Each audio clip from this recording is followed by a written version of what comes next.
नमस्कार, मी जानवी सावंत. मार्ग प्रगतीचा मध्ये आपलं स्वागत आहे. आलं आणि हळद उत्पादक शेतकरी मित्रांनो, आज आम्ही आपल्यासाठी घेऊन आलो आहोत एक यशोगाथा, जी महाराष्ट्रातील आलं आणि हळद उत्पादक शेतकऱ्यांसाठी त्यांच्या उत्पादन वाढीसाठी एक संजीवनी ठरू शकेल. आणि आजचा आपला विषय आहे जैविक उत्पादन वापरून आलं आणि हळद पिकाचं एकरी 200 ते 250 क्विंटल उत्पन्न, तेही अत्यंत कमी खर्चात. आता हे सगळं जरा अविश्वसनीय आणि अद्भुत वाटतं, कारण जास्त उत्पन्न पाहिजे असेल तर खर्च नक्कीच जास्त होईल. परंतु नेमकं हे कसं साध्य केलं गेलंय आणि शेतकरी बांधवांचा कमी खर्चात अधिक उत्पन्न हा फॉर्म्युला कसा आहे, हेच आपण जाणून घेऊयात. या विषयावर संपूर्ण माहिती देण्यासाठी आज आपल्या सोबत आहे श्री ईश्वर जयस्वाल सर. कार्यक्रमात आपलं खूप खूप स्वागत. नमस्कार. तर ईश्वर जयस्वाल यांची ओळख सांगायची झाल्यास शेती क्षेत्रातील कामाचा प्रचंड अनुभव त्यांच्या पाठीशी आहे. जैविक शेतीची आवड असल्यामुळे आणि फिरायची आवड असल्यामुळे संपूर्ण महाराष्ट्रभर ते जैविक शेतीचं मार्गदर्शन करतात. रासायनिक सोबतच जैविक खतांची गरज शेतीला कशी आहे याचं मार्गदर्शन ते करतात. कारण ते नेहमी सांगतात, माती वाचली तर पिकं वाचतील आणि पिकं वाचली तर मानव जाती वाचेल. कारण आहारात सकसपण नसेल तर माणसं निकस होतील. चला तर आजच्या विषयाला सुरुवात करूयात. सर, सगळ्यात आधी मला तुम्हाला विचारावंसं वाटतं की या क्षेत्रामध्ये तुम्ही कसे काय आलात? या क्षेत्राची मला अगोदरपासून शेती क्षेत्राची बऱ्यापैकी आवड होती. सगळ्यात पहिले तर शेतकरी कुटुंबात जन्म झाला असल्यामुळे शेतीशी जवळपणा जरा जास्तीचा आलेला आहे. आणि या संदर्भात एका दैनिक वृत्तपत्रात नोकरी संदर्भाची जाहिरात वाचली आणि तिथं मुलाखतीस गेलो. मुलाखतीस गेल्यानंतर तिथं सिलेक्शन झालं आणि तिथूनच नोकरी ते उत्पादक हा माझा प्रवास सुरू झाला. आलं पिका संदर्भात आज आपण बोलतोय, तर मला असं सांगा की तुम्ही याची सुरुवात केली कशी आणि लागवड प्रक्रिया जी असते किंवा बीज प्रक्रिया जी असते ती कशा पद्धतीने असते? बघा, आलं पिकाला जर सगळ्यात महत्वाचा विषय तुम्ही घ्याल ना, आलं पीक ज्या शेतात तुम्हाला घ्यायचं, या प्रश्नाचं थोडंसं उत्तर मोठं होईल आणि हा खूप चांगला प्रश्न आहे ऍक्च्युअली शेतकऱ्यांसाठी. ह्या पिकाची जर तुम्हाला लागवड करायची असेल तर सगळ्यात महत्वाचं असतं तुमची जमीन. जमीन खूप हलकी असली पाहिजे असंही नसतं, खूप भारी असली पाहिजे असंही नसतं. सगळ्यात महत्वाचं पाण्याचा निचरा होणारी जमीन असली पाहिजे, ज्यातनं पाणी सहज निचरा होईल. आणि एक साधारण उताराची जमीन असली पाहिजे. आणि सगळ्यात महत्वाचं, ज्या पिकात ज्या क्षेत्रात तुम्हाला इथं आलं लावायचंय त्या शेताला तुम्ही फक्त एक खरीप हंगाम घेतला पाहिजे, रब्बी हंगाम त्यात घेतला नाही गेला पाहिजे, कारण जमिनीला थोडासा आराम मिळतो त्याच्यातनं. जर तुम्हाला तिथं आले लागवड करायची असेल तर तुम्हाला ते फक्त खरीपाचं पीक घ्यायचं. ज्यावेळेस तुमचं खरीपाचं पिकाचं हार्वेस्ट होते, ज्यावेळेस खरीपाचं पीक तुमचं काढलं जातं, त्या शेतात साधारण 3 ते 4 ट्रॅक्टर शेणखत, ते चांगलं कुजलेलं असलं पाहिजे, ते शेणखत टाकून तिथं त्याची खोल नांगरणी करून घ्यायची. खोल नांगरणी करून झाल्यानंतर साधारण मार्च महिन्यापर्यंत त्या शेताची कोणतीच मशागत करायची नाही. मार्च महिन्यानंतर कोणतीच मशागत करायची नाही. मार्च नंतर साधारण एप्रिल आणि मेच्या 15 मे नंतरची आल्याची लागवड महाराष्ट्रात केली जाते. त्याच्या वेळेस साधारण आपल्याला ज्यावेळेस लागवड करायची त्याच्या 15 दिवस अगोदर परत त्या शेताला, मार्च महिन्यात तुम्ही त्याला खोल नांगरणी करून ठेवलेली आहे, मार्च महिन्याच्या शेवटच्या वेळेस त्याला प्लस तुमचं कल्टिवेटर असतं, कोणाकडे काय रोटावेटर, कल्टिवेटर त्याला म्हणतात, त्याने ढेकळं पलटी करून घ्यायची आहे. ढेकळं पलटी झाल्यानंतर परत त्याला मे महिन्यापर्यंत कोणतीही मशागत त्याची करायची नाहीये. ज्यावेळेस तुम्हाला लागवड करायची त्याच्या साधारण 15 दिवस अगोदर, याला जास्त प्रमाणात, आल्या पिकाला जास्त प्रमाणात रासायनिक खतं लागत नाही, त्यावेळेस एक 3 ते 4 बॅग सिंगल सुपर फॉस्फेट, तेही ज्या ब्रँडवर तुमचा विश्वास असेल तो ब्रँड घ्यायचा आहे. 25 किलो बेंटोनेट सल्फर घ्यायचंय आणि 25 किलो NPKच्या बॅक्टेरिया असलेल्या कन्सोर्शिया ज्याला म्हणतात बायो फर्टिलायझरमध्ये, एक बेसल किट मी सजेस्ट करेल. ते त्यात संपूर्ण शेतात समप्रमाणात पुरेल या पद्धतीने पूर्ण संपूर्ण शेतात फेकून द्यायचंय. आणि ज्यावेळेस तुम्हाला आता साधारण 4 दिवसांतर 5 दिवसांतर लागवड करायची, त्यावेळेस त्या शेताला सिंगल रोटावेटर मारायचा आहे. रोटावेटर फक्त सिंगल मारायचा, डबल मारायचा नाही. कारण डबल रोटावेटर जर मारला तर माती ही खूप बारीक होते आणि ज्यावेळेस त्यावर पाणी येत, म्हणजे पाणी दिलं जातं किंवा पाणी पडतं, ती ग्रीप करते सिमेंट सारखी. ती ग्रीप केल्यामुळे काय होतं ना, तुमचं जी हवा खेळती असली पाहिजे ती होत नाही आणि ती घट्ट झाल्यामुळे मुळी खोलवर जात नाही. हा सगळा तुमचा प्रायमरी बेड पाडण्यापर्यंतचा विषय आला. त्याला तुम्ही रोटावेटर सिंगल मारलं की त्याला बेड पाडून घ्यायचे. जर हलकीची जमीन असेल तुमची साधारणतः 4.5 फुटावर बेड पाडायचा. आणि जर भारीची जमीन असेल, काळीची, ज्याला काळीची म्हणतात, ती जर जमीन असेल तर 5 फुटावर बेड पाडायचा. लागवड करताना दोनच लागवड होते. लागवड झिगझॅग पद्धतीने करायची. साधारण 6 ते 9 इंचावर एक कंद लावायचा. कंद हा साधारण 3 डोळे असलेला, 2 डोळे असलेला हुबा कंद लावला गेला पाहिजे. ही तुमची लागवड पद्धत झाली. बेने साधारण कोणत्या परिसरात कमी जास्त प्रमाणात लावलं जातं. जर तुम्ही झिगझॅग पद्धतीने लावलं ना तर तुमचं बेनही कमी लागतं त्याच्यानंतर जे जर्मिनेशन झाल्यानंतर सूर्यप्रकाशात थेट जमिनीपर्यंत पडतो, कारण तो थोडं पातळ असते. कंदाची फुगवण चांगली होते, कंदाचं त्यात पोषण चांगलं होतं पातळ असल्यामुळे. सूर्यप्रकाश जमिनीत खोलपर्यंत पडतो, मातीपर्यंत येतो. त्यानंतर हवा खेळती राहते. जे पुढचे येणारे रोग ज्याला म्हणतो आपण, ते तिथं बऱ्यापैकी कंट्रोल होतात. रासायनिक खतांची याला जास्त गरज पडत नाही, त्यामुळे जास्त प्रमाणात रासायनिक खतं द्यायचे नाही. बीज प्रक्रिया करताना काय, ज्यावेळेस आपण बीज प्रक्रिया करतो ना, बीज प्रक्रिया करताना शक्यतोवर जैविक उपलब्ध असलं तर जैविक उत्पादनं बीज प्रक्रियेसाठी वापरले पाहिजे. स्पेसिफिक याच्यासाठी कंद पिकासाठी रिकमेंडेड असे बुरशीनाशक नाही आहेत. त्याच्यानंतर त्याने काय होतं ना, जर्मिनेशनला बऱ्यापैकी फटका बसू शकतो. त्यामुळे होईल तोपर्यंत जैविक बीज प्रक्रिया जर तुम्ही केली तर बेस्ट आहे. त्यासाठी तुम्हाला मी बीजांकुरचंही सजेस्ट करेल, एक चांगलं उत्पादन आहे. त्याला साधारण 30 ग्राम 20 लिटर पाण्यात पाणी करायचं, 30 ग्राम त्यात टाकायचं आणि कंद बुडून तो लावायचा. ह्या पद्धतीने लागवड असते. त्याला खूप काही वेगवेगळ्या प्रकारचे खर्च करायची गरज नाही लागवडच्या वेळेस. जास्त रासायनिक खतं द्यायची गरज नाही. 4 bag single super phosphate, 25 kilo bentonite sulphur आणि तुमचं एक 25 किलो एनपीकेच्या बॅक्टेरिया. एनपीकेच्या बॅक्टेरिया मी एवढ्यासाठी सजेस्ट करेल कारण जे मातीत सुद्धा खूप न्यूट्रिशन्स पडलेले आहेत. एनपीकेच्या बॅक्टेरिया त्यात तुम्ही ज्यावेळेस द्याल ना, बेसल किट ज्यावेळेस तुम्ही द्याल ना, जे न्यूट्रिशन पडलेले ते पण अपटेक होतं. जे एसएसपी तुम्ही दिलेले ते सोल्युबलाइज करून ते देतं. बेंटोनेट सल्फर एवढ्यासाठी की सल्फर असल्यामुळे तुम्हाला इतर बुरशी त्याच्यावर अटॅक होत नाही, उगवण तुमची चांगली होऊ शकते. जमीन कशा पद्धतीने हवी तुम्ही सांगितलेलं आहे, बियाणं कोणतं वापरायचं, केव्हा लागवड करायची हेही म्हटलंय तुम्ही. ज्याप्रमाणे म्हटलंय खरीप हंगामामध्येच लागवड केली पाहिजे, मे जून महिन्यामध्येच ही लागवड झाली पाहिजे. मात्र तेव्हा आपण बघतो की तापमान खूप जास्त असतं. मग अशा वेळेस चांगली उगवण जर व्हायला पाहिजे तर नेमकं काय करायला हवं? बघा, आले पिकाला जर्मिनेशन हा खूप महत्वाचा फॅक्टर आहे. कारण काय होतं, तुम्ही जेवढं लावलेलं आहे तेवढं उगत नाही. त्याची 3 कारणं आहेत. बऱ्याचदा प्रमाणापेक्षा जास्त रासायनिक खत शेतकरी घेतो. त्याच्यानंतर नॉन रिकमेंडेड बुरशीनाशक ज्याला मी म्हणेल की ते रिकमेंड केलेले नाहीये, की हे कंद पिकासाठी रिकमेंड आहेत, ते केलेले नाही तरी शेतकरी तो वापरतोय. आणि ज्यावेळेस आपण लागवड करतो त्यावेळेस टेम्परेचर, ह्या गोष्टीमुळे साधारण नाही जरी केला ना तरी किमान 10% पर्यंत जर्मिनेशन लॉस होतो. आणि 10% जर्मिनेशन लॉस म्हणजे हा खूप मोठा फॅक्टर आहे. कारण 10% जर्मिनेशन लॉस म्हणजे जर तुम्ही एकरी 10 क्विंटल बियाणं लागवडीसाठी लावत असाल तर 1 क्विंटल तुमचं बियाणं त्याच्यात गेलं, म्हणजे ती तुमची कॉस्ट लॉस झाली. त्याच्यानंतर तुम्ही जे त्याला खत दिलेलं आहे ती एक तुमची कॉस्ट लॉस होते. आणि त्याच्यापासून मिळणारं उत्पन्न ही एक तुमची कॉस्ट लॉस. त्याचा जर ओव्हरऑल हा हिशोब आपण करत नाही, हा जर पूर्ण हिशोब केला ना ही एक मोठी रक्कम ठरते.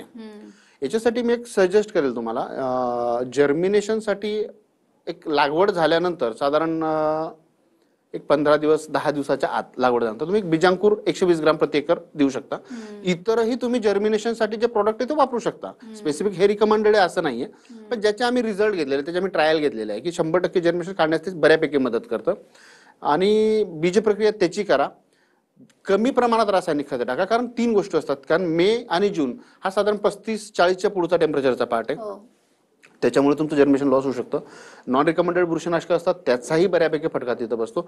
आणि उन्हाळ्यात तुम्ही बेडला ज्यावेळेस पाणी देतात, वरचं टेम्परेचर आपण दिलेल्या रासायनिक खतांमुळे निर्माण होणारा तो एक विषय असतो. आणि जमिनीची उमस, जी दमटपणा ज्याला म्हणतो, त्यात जर्मिनेशन लॉस होतं. त्यावेळेस तुम्ही बीजांकुर तिथं दिलं गेलं पाहिजे. एका एकराला 120 ग्राम ड्रिपद्वारे बऱ्यापैकी जर्मिनेशन निघण्याची 100% मदत हे प्रॉडक्ट करेल. अगदीच. पण आपण बघतो की आलं हे पीक जे आहे ते इतर पिकांपेक्षा खूप वेगळं आहे, याबद्दल बऱ्याच कमी लोकांना माहिती असेल. मग याचा जो उगवून येण्याचा जो कालावधी आहे आणि त्याची काळजी कशा पद्धतीने घेतली पाहिजे? आलं हे जो पीक आहे ना, याला उगवून यायला बराच काळ लागतो. आणि हे ज्या टायमिंगला लावलं जातं त्यावेळेस खूप टेम्परेचर, त्याचा इफेक्ट याच्यावर होतो. साधारण 35 ते 40 दिवस आले उगवून यायला लागतात. आले उगवून आल्याला साधारण 35 ते 40 दिवसाचा हा जो पिरियड असतो, याच्या मधल्या पिरियडमध्ये खूप काही अशी काळजी घ्यायची असं काही याच्यात हे नाहीये. तुम्ही त्यावेळेस काही लोक कोणी ह्युमिक ऍसिड देतं, कोणी काही देतं. मी त्यांना सजेस्ट करेल तुम्ही पॉवरमॅक्स 3 की ज्यात हाय लेव्हलचा मायक्रोरायझा आम्ही ऍड केलेला आहे ते तुम्ही द्या. कारण मायक्रोरायझामुळे काय होतं ना, जास्तीत जास्त पांढऱ्या मुळ्या निघतात. जी तुमची सूट मुळे, जी पहिली मूळ जी असते ती चांगली स्ट्रॉंग निघते. स्टंप चांगला मजबूत निघतो, त्याला येणारा जो कोंब आहे तो चांगला मजबूत निघतो, पान रुंद चांगलं निघतं. तुम्ही इतरही घटक देऊ शकता, पण त्याच्यापेक्षा जर त्याच किमतीत तुम्हाला मायक्रोरायझा बेस प्लस आणखी इतर लागणारे घटक त्यात जर असेल तर मी त्याला ते सजेस्ट केलं, तुम्ही पॉवरमॅक्स 3 द्या. पॉवरमॅक्स 3 ह्या इतर पिकांना जर तुम्ही हळदीला द्या, मिरचीला तर शेतकरी वापरतात, त्याने जिथं पान आहे तिथं फुटवा त्याला मिरचीचा निघतो. हळदी पिकाला देऊ शकता, आल्याला देऊ शकता. ज्या मधल्या पिरियडमध्ये एवढे काही खूप न्यूट्रिशन्स यायला नाही लागत, जर्मिनेशनसाठी मेजर असं तुमची मुळी निघणे आणि मुळीचं डेव्हलपमेंट चांगली होणे, तर तुम्हाला पॉवरमॅक्स 3 चांगल्यापैकी मुळी डेव्हलप होईल, चांगल्यापैकी तुमचा स्टंप मजबूत निघेल. तर मी त्यावेळेस त्यांना शेतकऱ्यांना हेच सजेस्ट केलं, तुम्ही जर पॉवरमॅक्स 3 चा वापर केला पाहिजे. जर तुम्हाला ते अवेलेबल असेल तुम्ही इतर ह्युमिक ऍसिड घ्या, जर अवेलेबल असेल तर 100% तुम्ही पॉवरमॅक्स 3 घेतलं पाहिजे. अगदीच. पण आलं पीक हे कंद आहे आणि कंद तर जमिनीखाली मातीखाली वाढतं, मग त्याच्या वाढीसाठी शेतकऱ्यांनी काय केलं पाहिजे किंवा काय सल्ला द्याल तुम्ही? बघा, आलं पीक, हळद पीक, ह्या सगळ्या हे जो दोघं पीक आहे, हे जो कंद पीक आहेत ना, हे मातीखाली यांची डेव्हलपमेंट चांगली होते. शेतकरी बरेच प्रयोग करतात, बरेच विद्राव्य खतांच्या ग्रेड मिक्स करून ते देतात, 2-3 प्रकारच्या ग्रेड मिक्स करून देतात, पण त्याचा फटका काय बसतो ना पुढं, ही ज्याची डेव्हलपमेंट झाल्यानंतर याचा कालावधी खूप मोठा आहे आल्या पिकाचा. हा काही 2 महिन्याचं, 3 महिन्याचं, 4 महिन्याचं पीक नाहीये, जरा लॉंग ड्युरेशन क्रॉप, त्याला खूप कालावधी बऱ्यापैकी घेतं. ह्या रासायनिक खतांचे दुष्परिणाम पुढे जाणवतात. आज डेव्हलपमेंट चांगली दिसेल, आज तुम्हाला पीक चांगलं दिसेल, त्याचं उत्पन्न एवढं येतंय तेवढं येतं, आपण ते समोर दिसू शकतं की एवढं येणार आहे, पण त्याचे जे दुष्परिणाम आहेत हे खूप लॉंग ड्युरेशन्स असतात.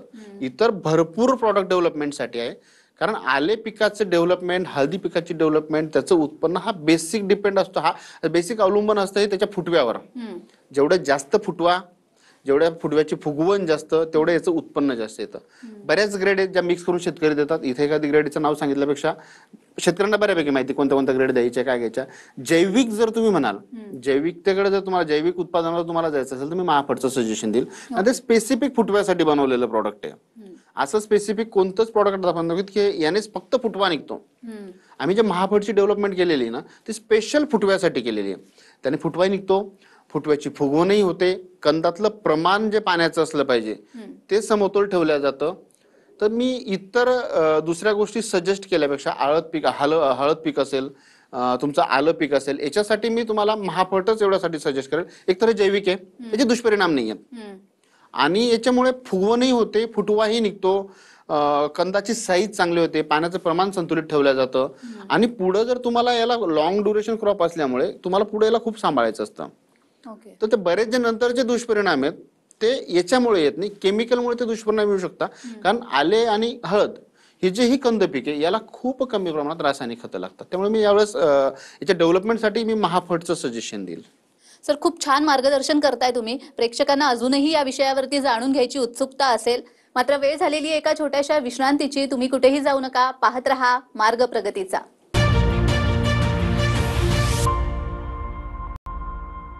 विश्रांतीनंतर सर्वांचं पुन्हा एकदा स्वागत आहे. आलं आणि हळद पिकाचं एकरी उत्पन्न कसं वाढवावं या विषयावरती आपण बोलतोय आणि आपल्याला मार्गदर्शन करताय श्री ईश्वर जयस्वाल. सर, मगासपासून तुम्ही बोलतायत की रासायनिक खताचा कमीत कमी वापर केला पाहिजे, जैविक खतांकडे आपण वळलो पाहिजे. पण रासायनिक खतांचा वापर काही शेतकरी करतच असतात, तर तो आणि दुसरं म्हणजे जी ओलिताखाली जमीन असते त्या जमिनीचा या पिकावरती कशा पद्धतीने दुष्परिणाम होतो, आणि दुसरं म्हणजे महत्वाचं ते म्हणजे आत्ताची जी जमिनीची अवस्था आहे याबद्दल तुम्ही काय सांगा? बघा, यासाठी आम्ही काय केलं होतं ना, बघा मातीची परिस्थिती खूप गंभीर करून टाकलेली आहे. इतक्या प्रमाणापेक्षा रासायनिक खतांचा वापर चाललेला आहे. पूर्वी काय असायचं, ज्यावेळेस आपले आजी आजोबा वडील जेव्हा शेती करायचे ना, शेती त्यावेळेस ते काय करायचे, खरीप हंगाम घ्यायचा, त्यांच्याकडे जर 4 एकर क्षेत्र असेल तर 1 एकराला त्याच्या आराम द्यायचे, शेतीला आराम द्यायचे. आता काय झालं, आराम हा संकल्पना संपून गेली शेतीतली. रब्बी झाली की खरीप झाली की मध्ये एखादं क्रॉप घ्यायचं, म्हणजे शेताला कंटिन्यू व्यवस्था ठेवलेलं आहे, त्याला कंटिन्यू ओलिता खाली ठेवलेलं आहे आपण, त्याला जास्त प्रमाणात रासायनिक खतांचा वापर येतं. त्यासाठी आम्ही काय केलं होतं, माती आपण जिथे बघा ना तुमचा पीएच वाढलेला आहे, मातीची ईसी वाढलेली आहे, म्हणजे माती खूप डेंजर सिच्युएशन मध्ये आता जाते, म्हणजे तिला आपण संपवतोय सोप्या भाषेत. म्हणजे भविष्यात आपण काय हे करतोय, आपण कशासाठी हे सगळं करतोय आपल्यालाही माहित नाही, कोणालाच माहित नाही आपण काय करतोय.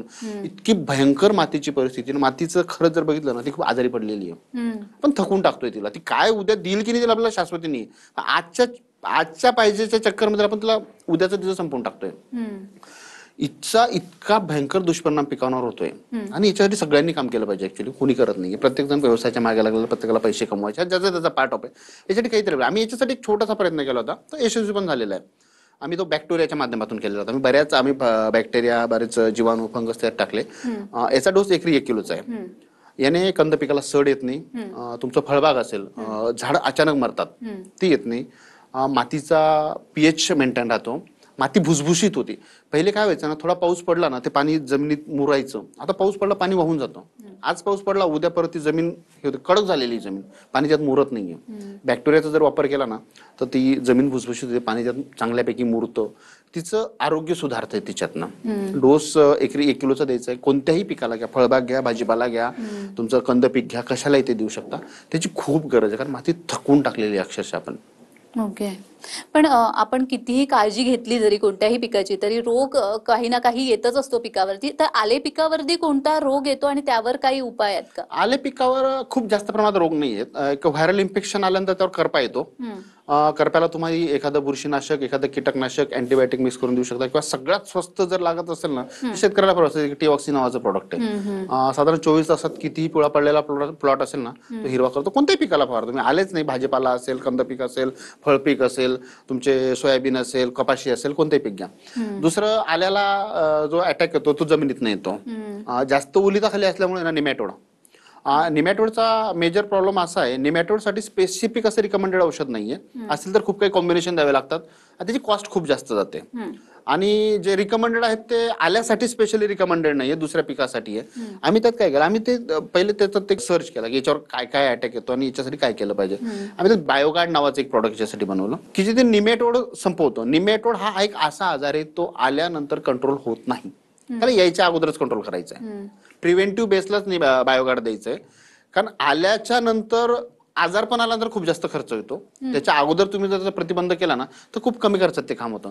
इतर जर औषधे तुम्ही मिक्स करून द्याल तर त्याची कॉस्टिंग खूप जास्त जाते, हजारोच्या याच्यात जाते, 10,000 5,000 काही जाऊ शकते एका एकरासाठी. बायोगार्ड तुमचं 1400 रुपयात एका एकराचं काम होतं.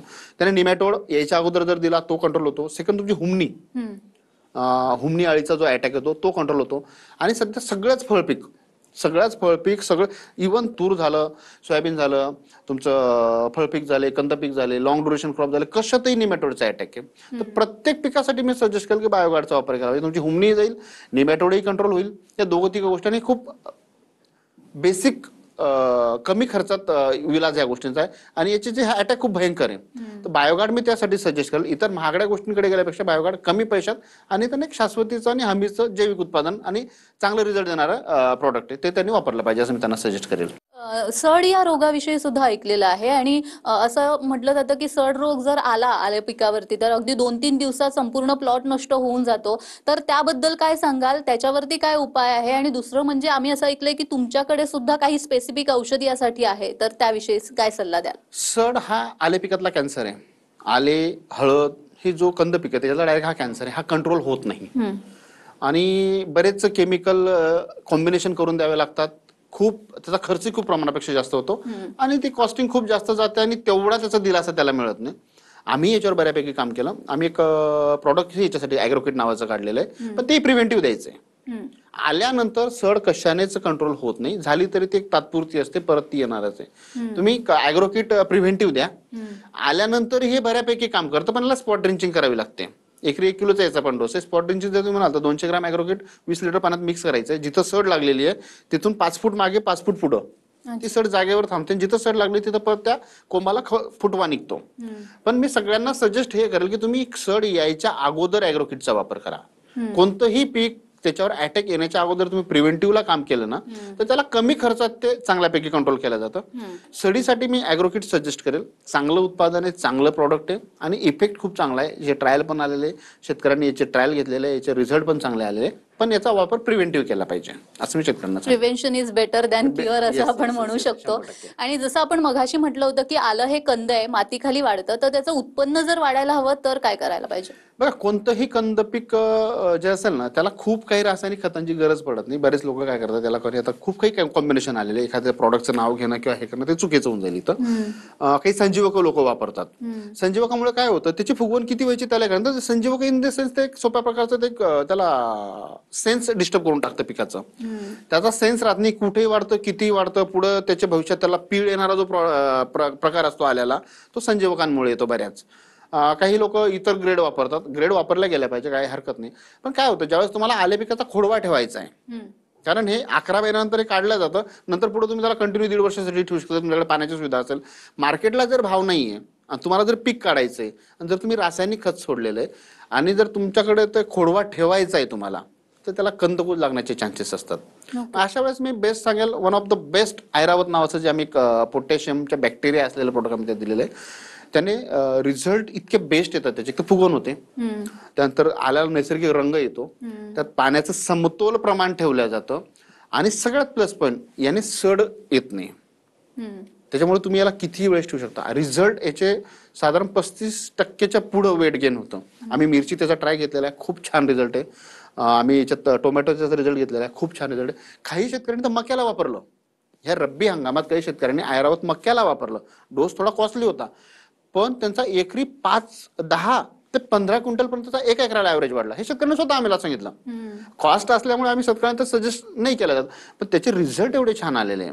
तुम्ही कंद पिकाला द्या, तुम्ही मका पिकाला द्या, मिरचीला द्या, टोमॅटोला द्या, ऐरावत इतकं छान प्रॉडक्ट आहे, इतके रिझल्ट त्याचे चांगले आलेले आहेत की शेतकऱ्याचा फायदा झालेला आहे. आणि आले असेल, हळद असेल, पुढे जर तुम्हाला त्याला खोडवा ठेवायचा आहे तर हे सगळ्यात बेस्ट ऑप्शन आहे. सर, आजकाल आपण बघतोय की युवकांचा कल शेतीकडे खूप वाढलेला आहे आणि आपण बघतोय की इंजिनिअरिंग वगैरे सुद्धा करून विद्यार्थी आता शेती क्षेत्राकडे वळायला लागलेले आहेत, युवक शेती क्षेत्राकडे वळायला लागलेले आहेत. तर या युवकांना तुम्ही काय मार्गदर्शन कराल? बघा, शेतीत युवकांनी आलं पाहिजे आणि त्यांचा शिक्षणाचा फायदा त्यांनी शेतीला करून दिला पाहिजे. बघा, आपण किती जरी ऍडव्हान्स झालो, किती जरी आपल्याकडे टेक्नॉलॉजी आली ना, कोणतीच सिस्टम अन्नधान्य डाउनलोड करू शकत नाही. ते शेतातच पिकते. शेतीत खूप संधी आहे, ती त्यांनी ओळखली पाहिजे आणि त्यांनी शेताकडे आलं पाहिजे. एवढंच मी त्यांना सजेशन केलं.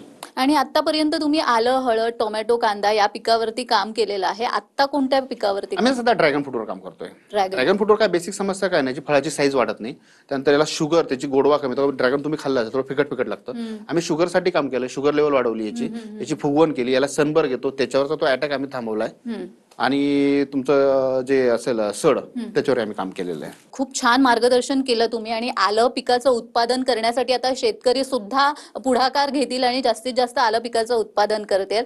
इथे तुम्ही आलात आणि खूप छान असं मार्गदर्शन केलं, त्यासाठी खूप खूप धन्यवाद. धन्यवाद. तर मार्ग प्रगतीचा या कार्यक्रमामध्ये आज आपण इथेच थांबतोय. पुन्हा एकदा भेटणार आहोत एका नवीन विषयासह. तुम्ही कुठेही जाऊ नका, पाहत रहा TV9 मराठी.